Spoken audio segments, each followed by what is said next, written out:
तिलक की करो तैयारी, आ रहे हैं भगवादारी। कुछ ऐसा ही हमें इस समय पिछोर में महसूस हो रहा है। भारतीय जनता पार्टी के पक्ष में पिछोर का बहुमत जाता हुआ नजर आ रहा है। प्रीतम सिंह लोधी का सूखा खत्म होने वाला है। प्रीतम सिंह लोधी कहीं ना कहीं पिछोर से जीत कर आ रहे हैं। विधायक बन सकते हैं प्रीतम सिंह लोधी पिछोर विधानसभा से।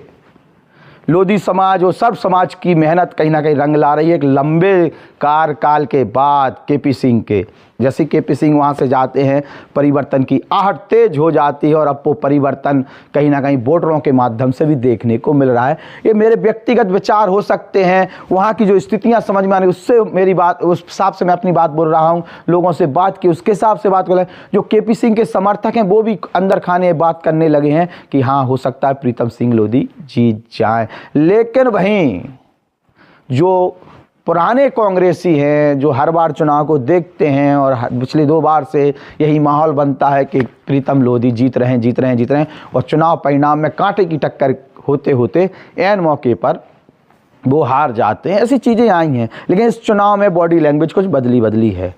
अरविंद लोधी एक साफ छवि के प्रत्याशी हैं, लोधी समाज से हैं। केपी सिंह ने बहुत बड़ा दांव खेला और कहीं ना कहीं चुनाव को फाइट में लाने के लिए लोधी प्रत्याशी ही उतार दिया। बाहरी भगाओ, क्षेत्र बचाओ के नारे भी दे दिए।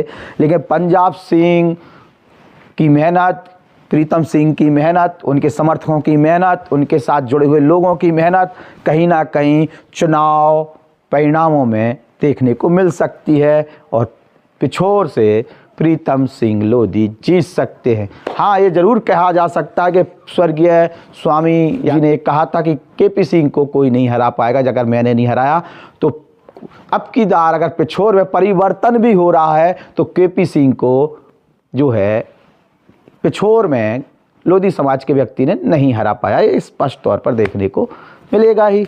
अब अरविंद लोधी जीत रहे या हार रहे, या प्रीतम लोधी जीत रहे हार रहे, तो कितने वोटों से हारेंगे यह कहना जल्दबाजी होगी।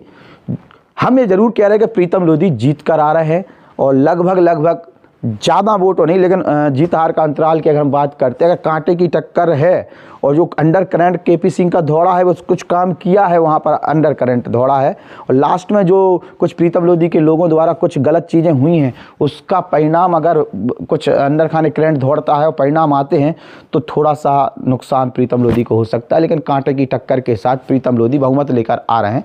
ये मेरी तरफ से कहीं ना कहीं उनकी तरफ ये बात बोली जा रही है। और प्रीतम सिंह लोधी ने चुनाव में बहुत मेहनत की, बहुत धैर्य का परिचय देते हुए अपनी बात रखी है। चाहे वो पंजाब सिंह हो, चाहे प्रीतम सिंह लोधी हो, चाहे उनके लोग हों। कुछ लोग तो हैं ही जो रायता बिगाड़ते हैं, लेकिन कहीं ना कहीं प्रीतम सिंह लोधी का शानदार चुनावी कैंपेन रहा। शानदार तरीके से उन्होंने चुनाव लड़ा और लाखों की भीड़ जुटाने में कामयाब भी रहते हैं। केपी सिंह ने भीड़ दिखाई तो उनने उससे ज़्यादा दिखाई, तो वर्चस्व, बाहुबल, ताकत, समर्थन, इन सब में कहीं ना कहीं प्रीतम सिंह लोधी माहिर हैं और लोगों के बीच में लोकप्रिय तो हैं। अब लोकप्रिय कैसे हुए, क्या हुए, बात की बात है।